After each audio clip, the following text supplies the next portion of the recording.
90 millones, de los cuales muchos son consumidores de cocaína, marihuana y otras drogas, ¿no? Entonces, no solo es mucha gente, sino que tenemos mucha gente que consume. Por lo tanto, hay muchas posibilidades de negocio. Tercero, hay una tendencia en América del Sur a que se convoque a las Fuerzas Armadas para que se encarguen de los problemas de seguridad pública. Esto es muy importante porque uno dice, bueno, acá tenemos que llamar a los militares para lidiar con esto. No quiere decir que los narcos festejen, pero los narcos se preparan para la guerra. Y a la hora de llevar adelante la guerra, los narcos son muy eficientes. Como lo están demostrando, lo han demostrado y lo seguirán demostrando en muchos contextos territoriales, ¿no? Si uno dice, no, pero en Colombia le fue mal, ojo, a los narcos no es a quien le fue mal en Colombia. En Colombia le fue mal a la FARC. Los narcos no le fue nada mal en Colombia, tanto es así que ni siquiera combatieron, ¿no? O sea, hicieron algunas cosas y ya se retiraron a sus negocios y ahí siguen contentos y felices, ahora con mayor libertad de acción, entendiendo claramente, por supuesto, que lo que tienen entre manos y lo que tendrían tolerancia para hacer es un negocio económico, no una actividad de relieve político como es el narcotráfico en sí mismo, ¿no? Por lo tanto, el narcotráfico colombiano se ha convertido en comercio de drogas. Eso lo podemos conversar en otra ocasión, o quizás si podemos tener tiempo hoy, ¿no? Pero nos encontramos con estas características que acabamos de mencionar que nos permiten todavía fortalecer más la idea de este mapa y la entidad que tiene el contenido de este mapa. Características, vamos a mencionar rápidamente 11 características que nos ayudan a entender todavía más la ubicuidad de este trazo, de esta línea que estamos ahí viendo en el mapa. Primero, conforma una división internacional del trabajo del crimen organizado de 189 millones de personas y casi 7 millones de kilómetros cuadrados, ¿no? La dimensión en kilómetros cuadrados es un poco inferior a la de Estados Unidos, la de habitantes es bastante inferior a Estados Unidos, pero es para nada despreciable, casi 190 millones de habitantes, ¿no? En segundo lugar, la relación del crimen organizado de esta subregión con el mercado de Estados Unidos es escasa y lejana. Y ese es un dato muy, muy importante.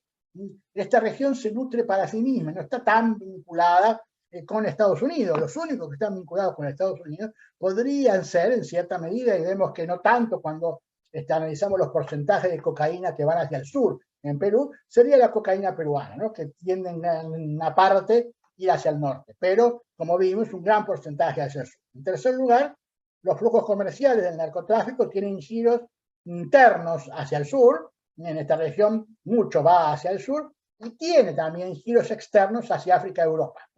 Eso es importante, también es como un proveedor alternativo a los grandes proveedores de drogas que van hacia África y Europa, ¿no? No olvidemos el mercado africano, no como mercado, sino como tránsito de drogas hacia Europa, de todos, porque tampoco olvidemos, África y Europa son el mismo continente, en Ceuta y Melilla, ¿no? En Marruecos y todo lo demás. Hay mucha conexión. Argelia, todos son metrópolis, tienen en Europa sus metrópolis. Además de que Ceuta y Melilla, que son españoles, se traen en África. Tercero, los flujos comerciales del narcotráfico tienen giros, cuarto, las organizaciones del narcotráfico con capacidad de liderazgo solo existen en Brasil. No hay quien le pueda competir a los carteles brasileños. Sabemos que son el primer comando capital del Comando Vermelho de San Pablo y Río.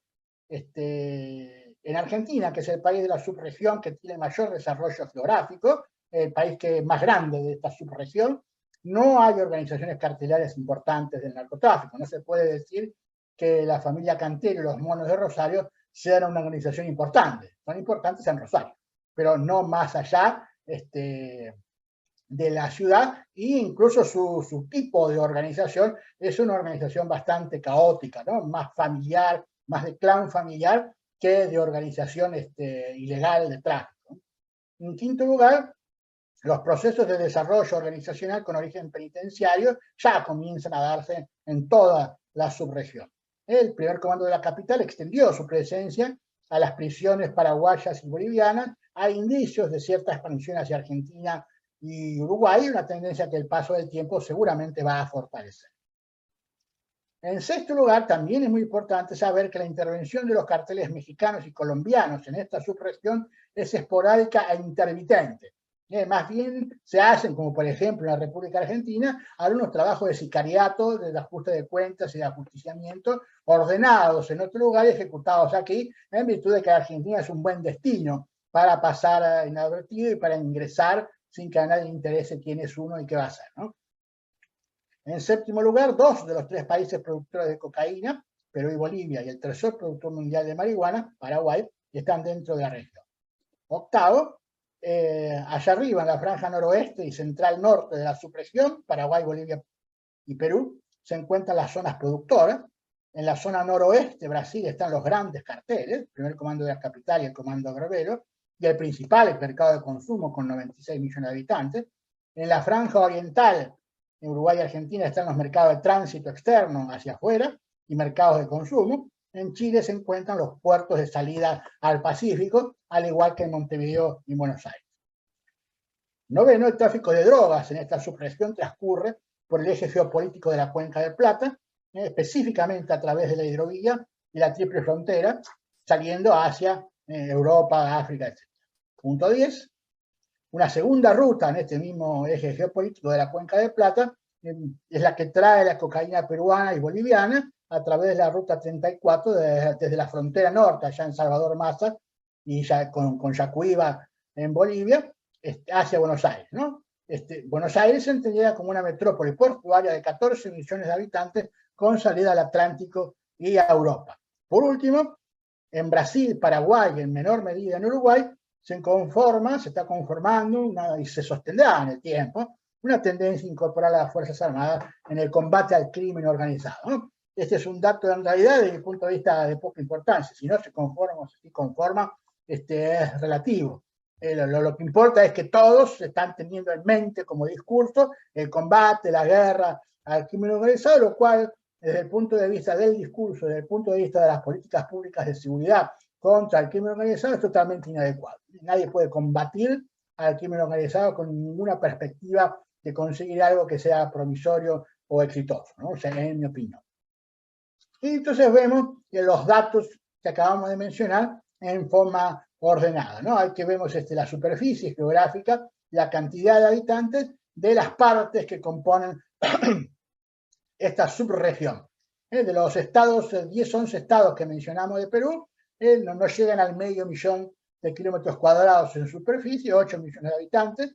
Los estados que mencionamos de Brasil ya tienen 1.019.000 kilómetros cuadrados y 94 millones de habitantes, mucho. En Chile, un país pequeño con 18 millones de habitantes. Bolivia, un país un poco más grande, 1 millón de kilómetros cuadrados con 11 millones de habitantes.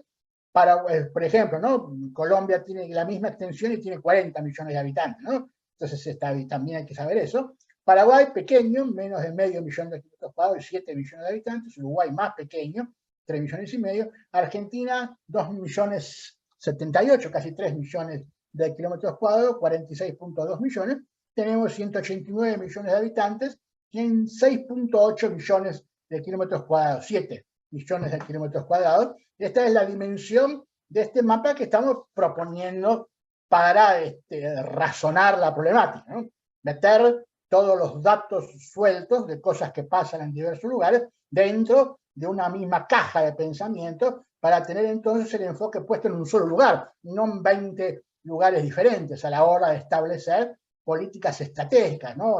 Más que políticas estratégicas, una estrategia, un pensamiento estratégico sobre la cuestión. Es decir, no se puede sumar datos, episodios, anécdotas, puntos geográficos, ¿no? Bueno, tenemos un problema en Salvador Maza, Yacuiba, tenemos otro problema en Triple Frontera, otro problema en Itatí, otro problema en la hidrovía, otro problema en Rosario, otro. No es así, tenemos un solo problema, que se manifiesta en distintos lugares y se manifestará en muchos lugares más.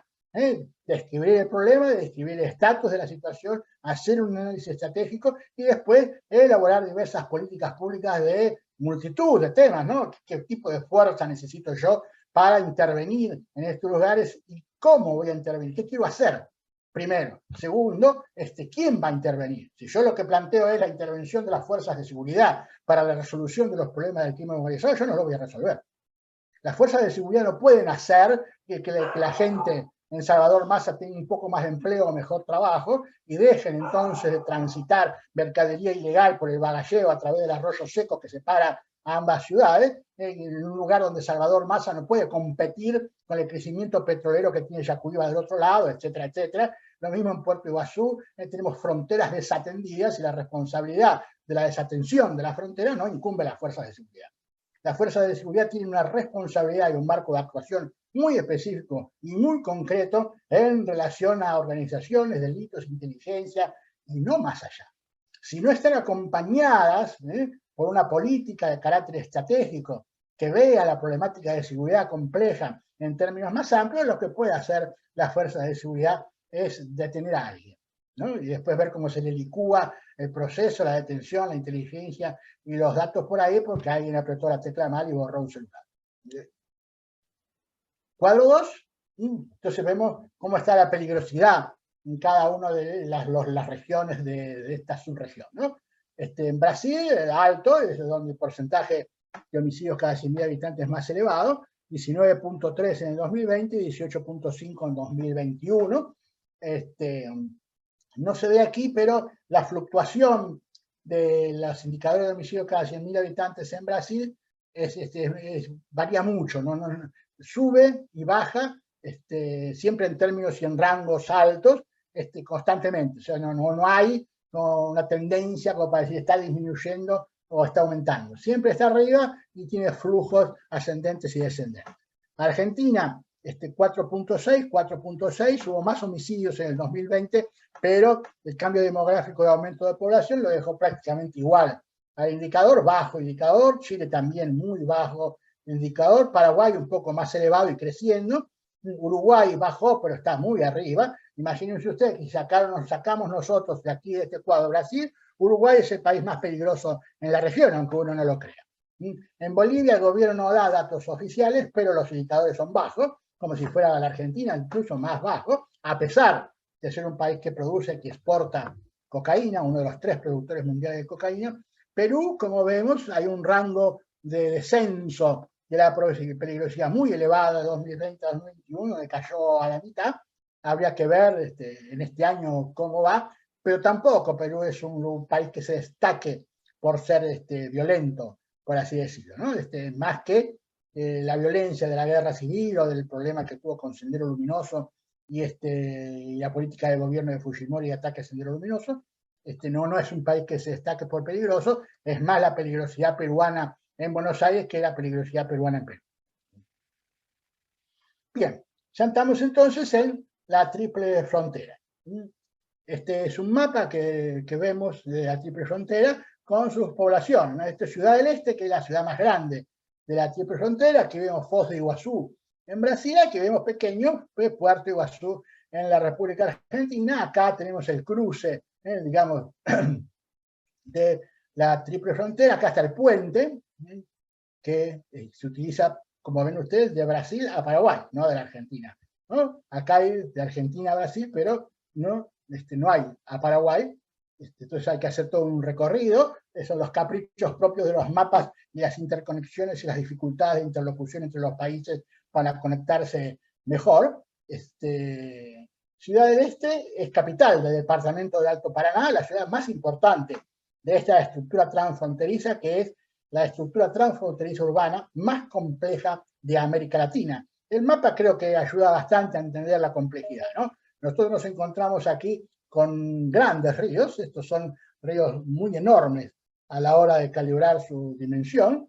Tenemos ciudades en un entorno caluroso, selvático, fluvial, y con aduanas y puertos de aduanas francas muy grandes, como es la de Ciudad del Este, pero al mismo tiempo al lado con Foz de Iguazú, que es parte no tan chica de...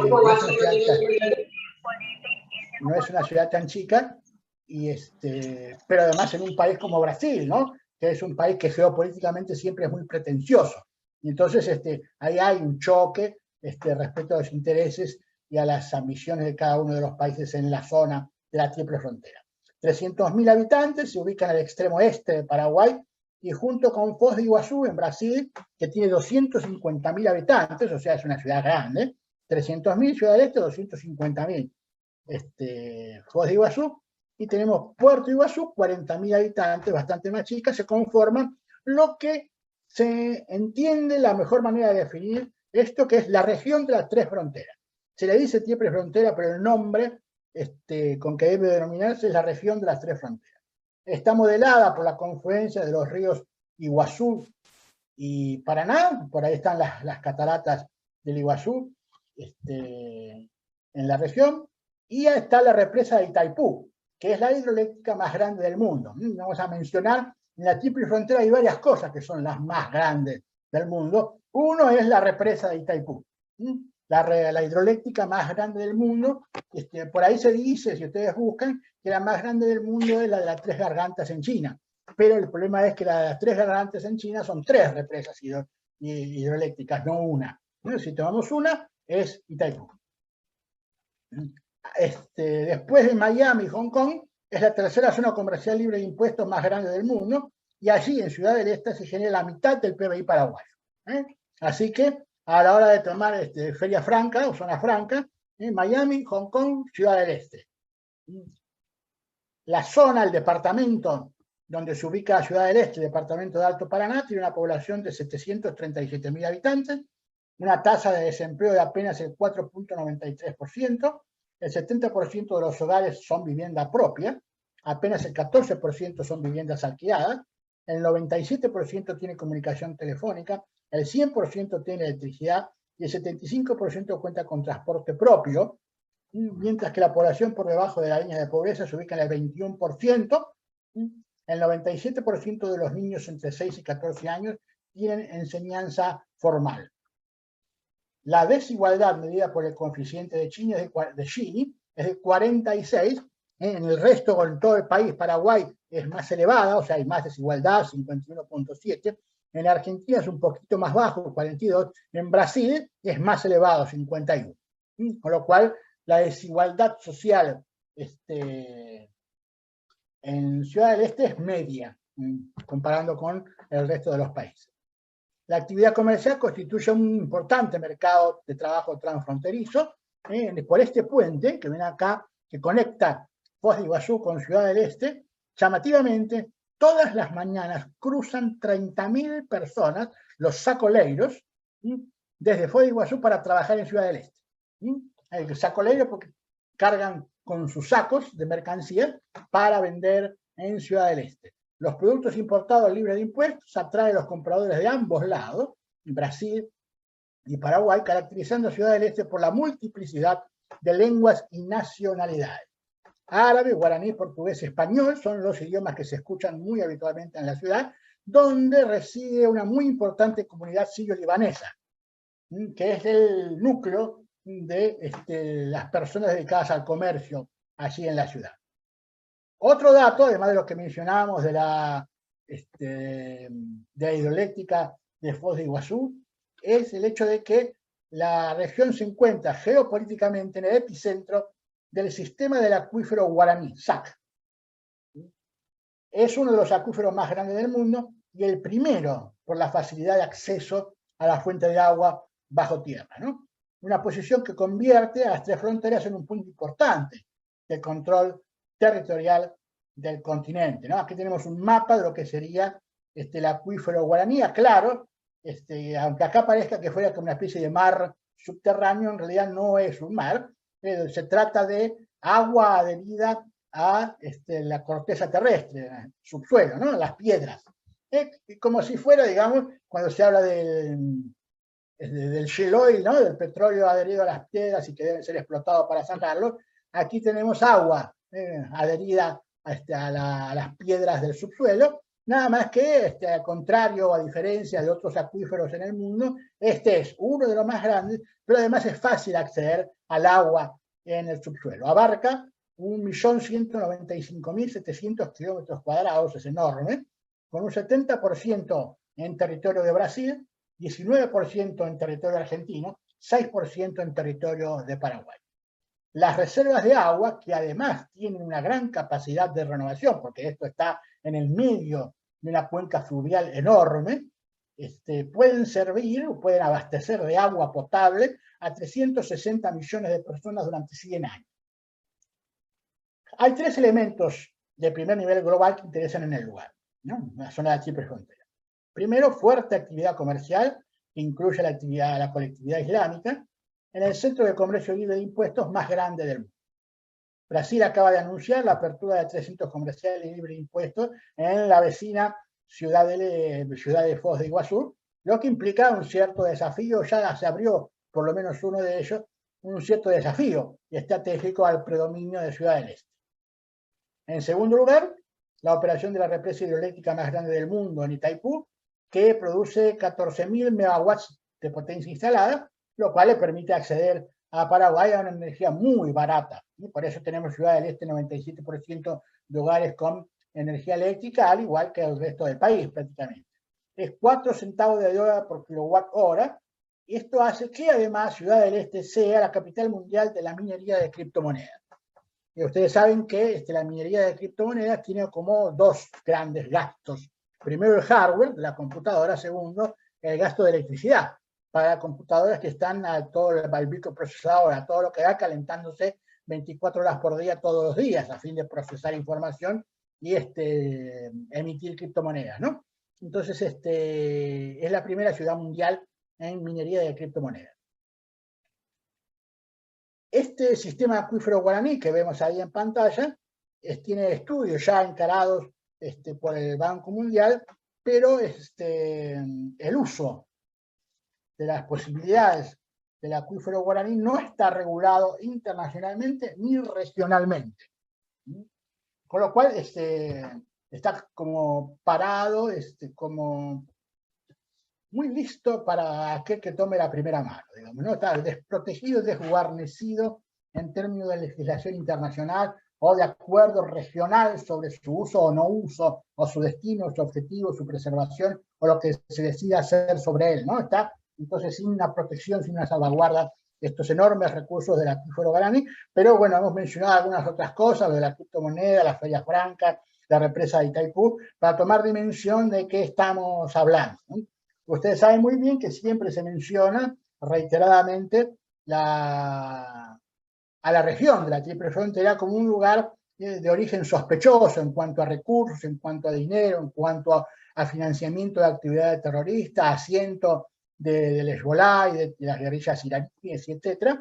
Y tenemos la versión del Departamento de Estado, que bueno, a principio de lo que sería este milenio sostenía que no había mucho allí que pudiera alimentar la idea de que fuera un lugar peligroso, después fue modificándose y en el Country Report of Terrorism de 2015 dice que el área de la Triple Frontera representa un nexo regional importante de armas, drogas, contrabando, tráfico de personas, falsificaciones y lavado de dinero, todos orígenes potenciales de fondos para organizaciones terroristas.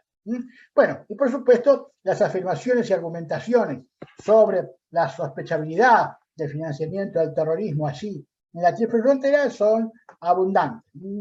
Pero también tenemos, por otro lado, ustedes los van a ver ahí en el apunte, menciones y argumentaciones de que no hay datos que avalen fuertemente y en términos concretos las afirmaciones sobre la conexión de la Triple Frontera con el terrorismo, con lo cual ahí queda, ¿no? Como una afirmación que tiene todavía al día de hoy un cierto carácter ideológico. Pero es importante para nosotros saber qué recursos hay en juego allí a la hora de decir, bueno, no es cualquier zona, es una zona realmente importante, es una zona que nuestros países deberían vigilar.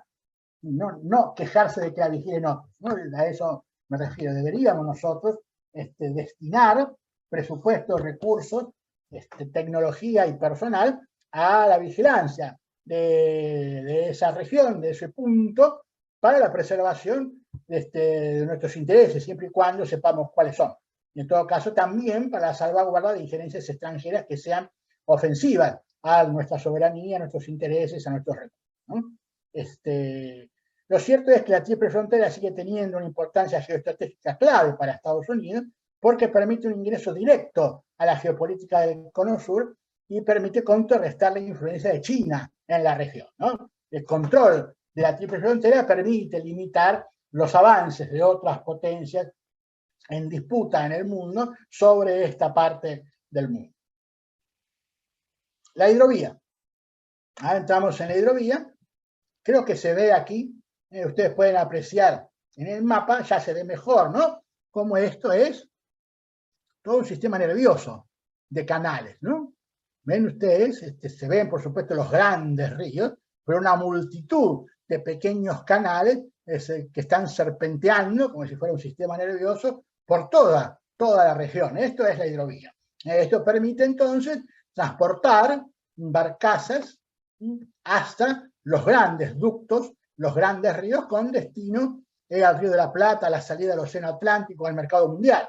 El rol que cumple en todo caso la cuenca del Mississippi con sus canales interconectados y la salida por el puerto de Nueva Orleans. Por eso es que el huracán Katrina, cuando sucedió, que terminó cerrando las actividades de la ciudad de Nueva Orleans y del puerto de Nueva Orleans, y preocupó tanto a Estados Unidos. No es que le preocupaba qué le pasaba a la gente en Nueva Orleans, sino que le preocupaba que el 40% de la producción industrial y comercial americana y más del 50% del ingreso de los productos internacionales al mercado estadounidense, que se hace todo por el puerto de Nueva Orleans, estaba detenido. De tal manera que la economía americana sufrió un golpe durísimo en virtud de un huracán que fue tan fuerte que hundió las torres petrolíferas estadounidenses en el Golfo de México. Y ese fue el problema, ¿no? Se hundieron las plataformas petrolíferas, Estados Unidos tuvo que recurrir por primera vez en su historia al petróleo de reserva, que nunca utilizaba y que empezó a utilizar porque no podía abastecerse de la explotación del Golfo, y al mismo tiempo tuvo problemas del tráfico comercial por el cierre del puerto. La hidrovía es un corredor fluvial interconectado mediante un sistema de canales que vincula a la Argentina, Uruguay, Paraguay, Brasil y Bolivia a través de 3.442 kilómetros, o los ríos Paraná, 4.880 kilómetros, el río Paraguay, 2.621 kilómetros. La porción argentina de la hidrovía se extiende por 1.240 kilómetros, pasa por los puertos de Misiones, Corrientes, Santa Fe, Entre Ríos, Chaco, Formosa y Buenos Aires. Un largo recorrido. El tráfico allí es de unos 12.000 barcazas son en realidad, que circulan agua para arriba, 12.152 en concreto por año, y que circulan agua para abajo otro tanto, 12.526, ¿no? 12.000. Para arriba y para abajo transportan ellos unos 3.400 millones de dólares anuales en cargamentos de soja y mineral de hierro, además de 800.000 toneladas de combustible transportados por buques tanque. En temporada de cosecha de soja circulan por la hidrovía 300 convoyes diarios. Para mediados de la próxima década, la década del 2030, se prevé un incremento de las cargas transportadas de 20 a 50 millones de toneladas. Entre 1988 y 2015, el transporte de mercadería pasó de 700.000 toneladas anuales a casi 20 millones, hasta llegar a los actuales 36 millones de toneladas anuales de mercaderías transportadas por la hidrovía. Las embarcaciones que surcan la hidrovía se ordenan en formaciones denominadas convoyes o trenes de empuje, ¿no? Una empuja a la otra y se arma como un tren. Se trata de barcazas de poco calado y propulsadas por un remolcador pequeño. Cada barcaza mide de 12 metros por 46, con una capacidad de carga de 1.500 toneladas. Vamos a ver ahora, para que ustedes se den una idea, esta es una foto de una verdadera autopista, que es la hidrovía. Esta sería el convoy, ¿no? El remolcador, los contenedores, con bajo calado el convoy, pero están, ¿cuántos contenedores habrá ahí? 100 por lo menos.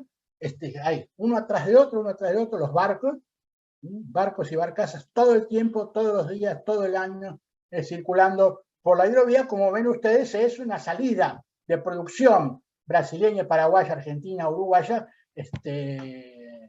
de Bolivia también, muy enorme, muy importante. La soja y sus derivados son los productos más importantes transportados por esta vía, además seguidos después por el hierro y los combustibles.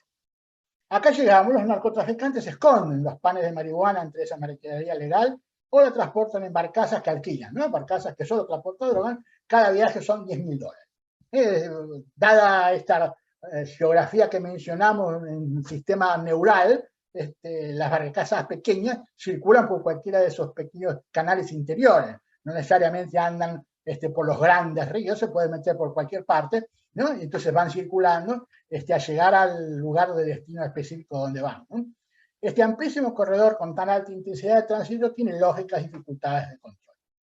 Por allí circula gran parte del comercio exterior del Mercosur, junto con no solo drogas, ¿no? Muchas mercaderías de contrabando, incluyen también soja de contrabando y drogas. Es una autopista del narcotráfico, como muchos indican, una problemática que independientemente de la dimensión que tenga, que habrá que justipreciar adecuadamente, requiere un abordaje conjunto de los 5 países involucrados, ¿no? Argentina, Paraguay, Brasil, Uruguay y Bolivia. Por supuesto, la ausencia de un acuerdo internacional entre el Mercosur y Bolivia para realizar operativos conjuntos y ejercer un mayor control en la hidrovía es un problema que aún no se pudo resolver. En las actuales condiciones, el paso de un buque de bandera extranjero por las aguas internacionales del río Paraguay o por el río Uruguay no puede ser detenido en plena navegación por la prefectura argentina. Los controles solo se pueden realizar en puerto siempre que exista una investigación o una orden judicial. Esto en general tampoco es que uno se tiene que asombrar demasiado, en general es así en cualquier lado.